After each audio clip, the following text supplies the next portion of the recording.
Welcome to E-News Daily. I'm your host, Joe Wingate, with today's top story, ethical mishaps with technology. We begin our reporting with our first story regarding a state of Tennessee House of Representatives candidate who decided to use images of minors without their consent.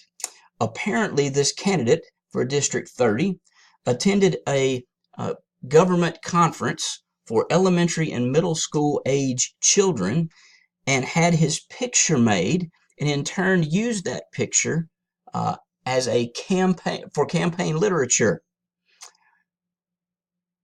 A mother then was notified that her child's picture had been used in campaign literature specifically to promote this candidate's pro-gun advocacy, and was outraged. This was reported on the local news. It has since been determined that all children had forms filled out for permission to use their images. Apparently, this mother did not realize that that included using these images for a candidate's literature. In our second story, news staffers were fired for allowing fake names to be read on a newscast. Apparently, at KTVU on the West Coast, while reporting at the noon hour newscast, the newscaster reporting on Asiana Flight 214 read aloud on the newscast racially insensitive fake names that were not thoroughly checked for authenticity.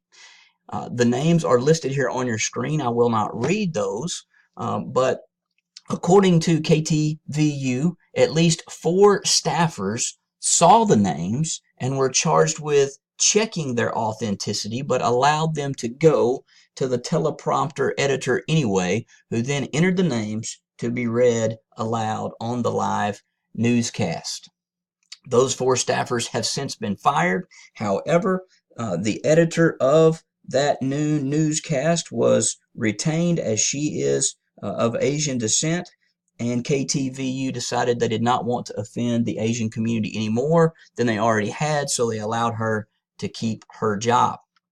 And in our last story of the day, sporting goods giant Adidas decided to distribute emails to customers who they knew had run in and completed the Boston Marathon. The email reads, "Congrats, you survived the Boston Marathon."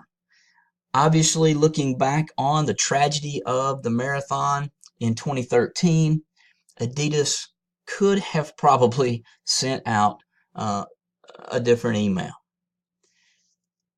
That's all we have for today in ethical mishaps with technology. Please tune in again for tomorrow's top story.